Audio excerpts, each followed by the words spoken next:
Di luar dugaan semua orang, ternyata pernyataan Rocky Gerung terhadap Pak Prabowo yang memang begitu kurang ajar menurut hemat saya, itu juga ditanggapi oleh banyak tokoh. Salah satunya adalah seorang artis yang kita tahu semua bahwa beliau ini artis senior ya, namanya Indro Warkop.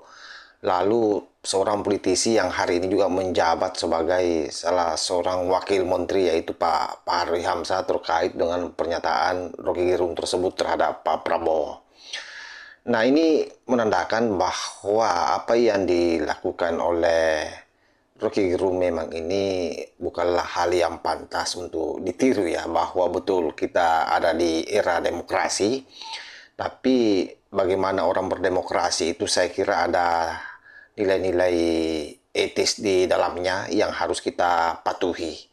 Nah, untuk lebih jelasnya seperti apa Pak Prabowo menyikapi hal tersebut dan Indro maupun Pak Fahri Hamzah di dalam menanggapi pernyataan Rocky Gerung, ini coba kita simak videonya secara bersama-sama. Sekarang saya tidak ragu-ragu mengatakan Presiden ke-8 kita adalah bajingan tolol. Saya sebut Presiden ke-8 ya, saya nggak sebut namanya. Jangan kira kami ini bodoh. Memang ada yang mengatakan saya ini tolol, ada.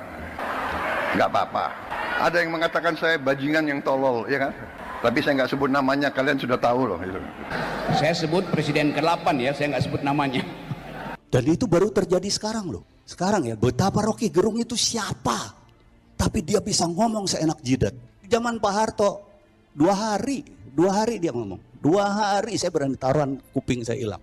2 hari selesai. Rocky Gerung, kau jangan suka-suka kau aja ngomong. Kami juga bisa suka-suka kami ngomong. Kami cari kau nanti, ya. Kami akan buat laporan polisi dan kami akan minta ke pihak polisian agar segera menangkap kau, Rocky Gerung, ya. Kau ini perusak bangsa kau menghina Pak Prabowo. Enggak, bukan soal ditangkap doang. Hilang. Anda nggak percaya itu? Anda masih bisa tanya sama Eva Arnas, suaminya hilang. Jadi Hamdun. Iya, dan saya kenal betul. Banyak, Wiji Tukul saya kenal. Hilang. Nggak apa-apa. Tapi kami paham dan kami mengerti. Begitulah kita harus secara tega mengatakan bahwa yang saya ucapkan itu dibenarkan oleh pengadilan. Bersihkan dirimu sebelum kau dibersihkan. Presiden ke-8 kita adalah bajingan tolol. Saya sebut Presiden ke-8 ya, saya nggak sebut namanya. 2014 yang lalu dia mengatakan Prabowo sakit jiwa lah, psikopat dan sebagainya. Ya Allah, kasihan Pak Prabowo. Tapi ini adalah fitnah-fitnah yang terus dilontarkan untuk menjegal orang yang tahu masalah. Karena dalam negara seperti kita ini ada kelompok yang berkepentingan, kalau bisa yang berkuasa ini orang yang nggak tahu masalah. Kenapa? Untuk gampang ditunggangi. Kepentingan-kepentingan asing, kepentingan pemodal besar, kepentingan kekuatan-kekuatan gelap hanya mungkin beroperasi di Indonesia ini, di negara kita ini, apabila yang berkuasa orang yang tidak mengerti persoalan. Kami nggak terima, kami garda terdepan, Grip Jaya akan mengawal Pak Prabowo Subianto dan Mas Gibran Raka Buming Raka. Silakan, kau mau mengkritik, silakan, itu hak kau, tapi kau jangan menghina dan menggunakan kata-kata yang tidak baik. Ya, kami juga bisa marah sama kau, kami cari kau nanti. Jika pihak polisi tidak segera mencari Rocky Gerung, menangkap Rocky Gerung, memproses hukum Rocky Gerung. Kemudian beliau menyebutkan ada yang mengatakan saya bajingan tolol, bajingan yang tolol tuh. Tapi Anda tahu kan siapa dia? Lalu saya kemanjiran WA untuk bertanya, apakah itu yang dimaksud oleh saya yang ketika itu menyebutkan istilah bajingan tolol? Ya tentu semua orang tahu konteksnya bahwa saya mengucapkan istilah bajingan tolol itu pada Presiden Jokowi waktu itu karena kebijakan dia yang tidak masuk akal tuh. Dan itu yang ditakuti. Padahal luar biasa Pak Prabowo, orang yang sangat rekonsiliatif, dia sangat menjaga persatuan. Saya tahu betul, itu orang tidak pernah membenci orang, tidak pernah memusuhi orang. Begitu Jokowi kehilangan kekuasaannya, dia jadi rakyat biasa, nggak ada yang peduli nanti. Tetapi ambisi Jokowi adalah mempertahankan legasinya.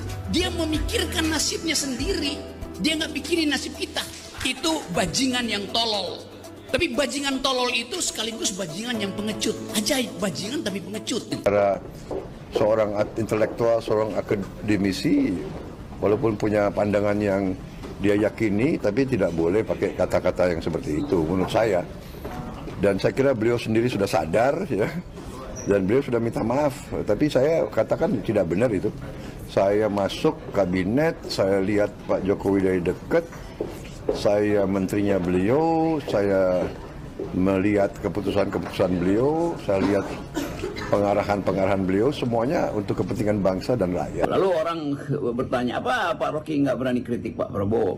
Lalu saya bilang, apakah Prabowo Subianto itu ijazahnya palsu? Apakah Prabowo Subianto itu punya ambisi untuk meneruskan kembali proyek-proyek Jokowi? Apakah Prabowo Subianto ingin menambah kereta cepat? Apakah Prabowo Subianto ingin membangun istana untuk kepentingan dia sendiri? Dan semua pertanyaan retorik itu tentu terarah pada keinginan publik untuk melihat bagaimana presiden yang dipilih dengan elektabilitas yang sangat signifikan dan popularitas dan acceptability yang sangat tinggi itu didalilkan untuk menjadi pemimpin yang betul-betul mengeksekusi kebijakannya. Kan itu sebetulnya implisit di situ. Jadi Ingin rakyat menuntut pemerintah yang bersih, yang benar, yang bekerja dengan benar.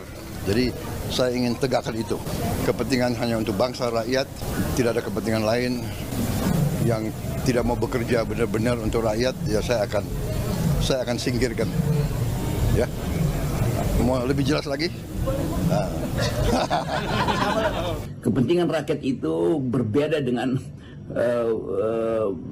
dukungan mobilisasi yang diberikan ketika Jokowi menjadi presiden. Kepentingan rakyat di era Prabowo sungguh-sungguh strategis karena ada tuntutan keadilan yang tidak diperoleh sebelumnya di rejim Jokowi. Nah, dalam keterangan itu kita melihat bahwa Prabowo mulai mengambil jarak dan pasti harus ambil jarak dari pemerintahan sebelumnya, yaitu pemerintahan Presiden Jokowi. Jelas ini pidana, jelas ini penghinaan. Ya, kau bilang Pak Prabowo bangsat, tolol, kau yang bangsat. Pak Prabowo itu Danjen Kopassus, Jenderal, ya, Menteri Pertahanan, dan sekarang terpilih menjadi presiden. Kau bilang tolol, kau yang tolol, Rocky Gerung. Ya, kami organisasi Grip Jaya mengecam keras Rocky Gerung, mengutuk keras. 100 hari pertama, ya, saya sudah beri istilahnya peringatan berkali-kali. Sekarang siapa yang bandel, siapa yang dablek, siapa yang tidak mau ikut dengan aliran besar ini, dengan tuntutan rakyat, pemerintah yang bersih, siapa yang tidak patuh, saya akan tidak.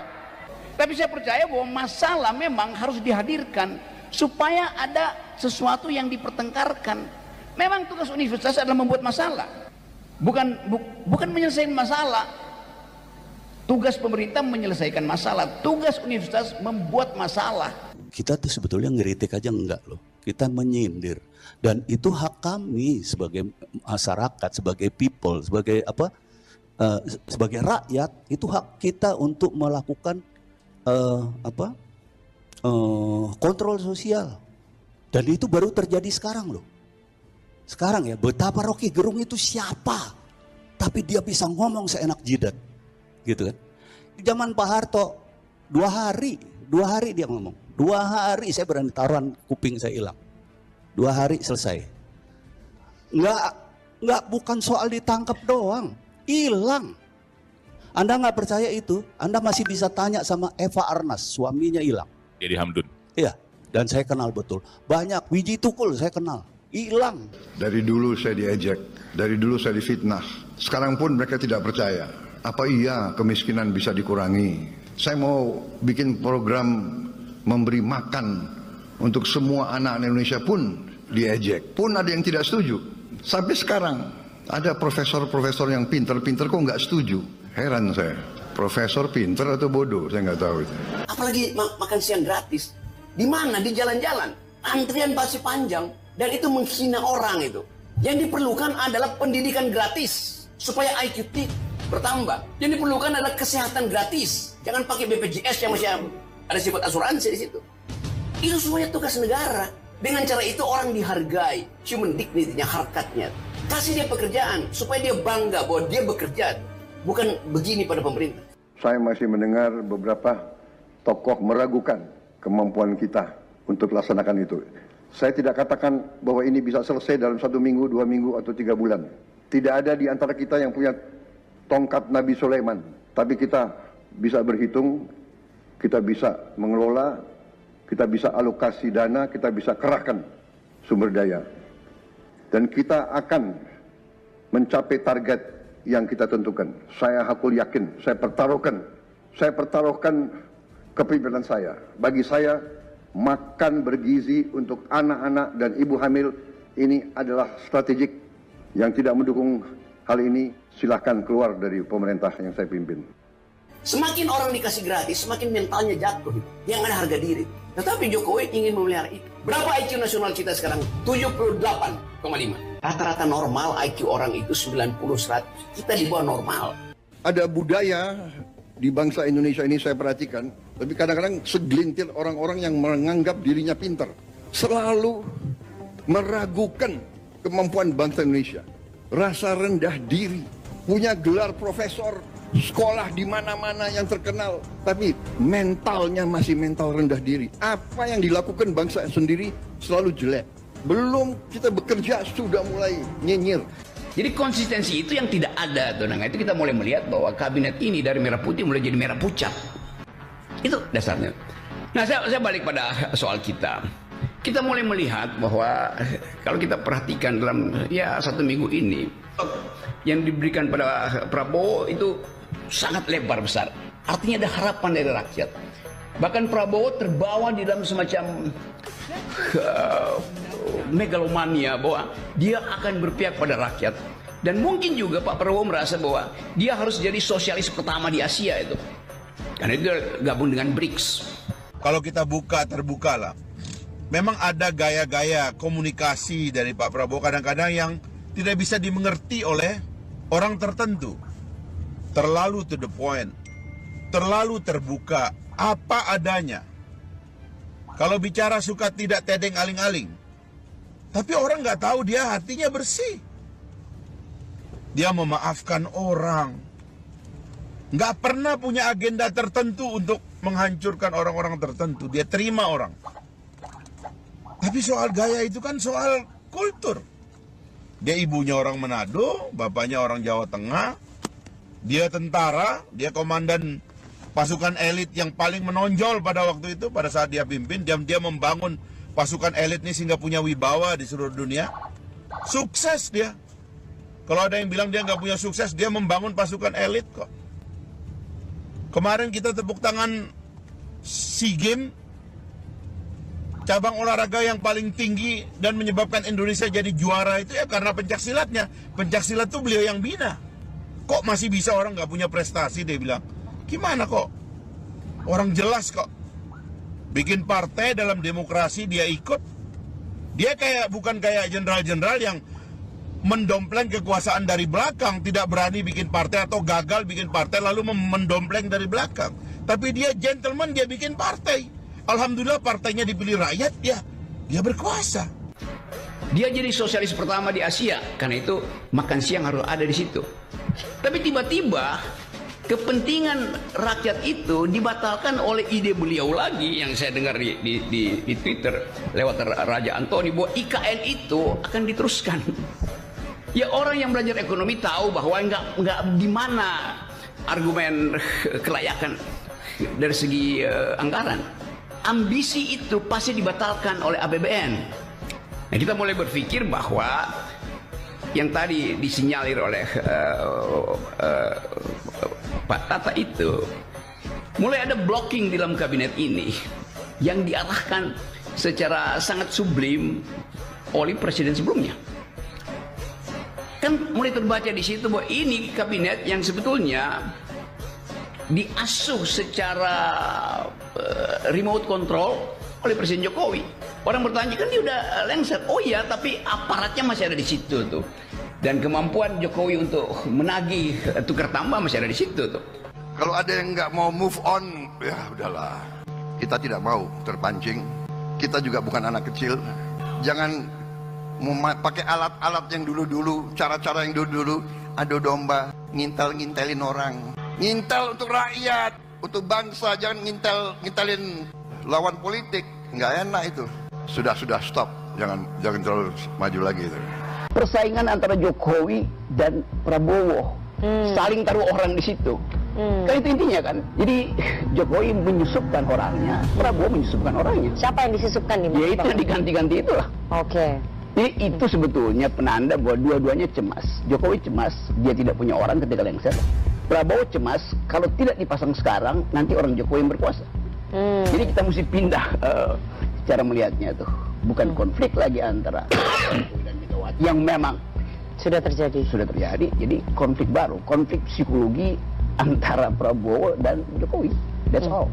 Ya bahwa itu tadi Anda dikatakan ini modus operandinya Bang Rocky aja, membenturkan antara Pak Jokowi dengan Pak Prabowo. Tapi dari awal modus operandi saya begitu. Pertama, kalau motifnya adu domba, saya kira memang ini harus kita lawan ya. Dan perpecahan yang mereka bayangkan oleh teman-teman itu bahwa Pak Prabowo akan melupakan Pak Jokowi, Pak Prabowo akan ngakalin Pak Jokowi dan sebagainya. Dan sebaliknya Pak Jokowi akan ganggu Pak Prabowo. Ini adalah niat-niat tidak baik. Kita nggak boleh izinkan itu. Saya kalau bertanya balik, siapa pimpinan politik yang anak keturunannya tidak ada dalam politik? Nggak ada.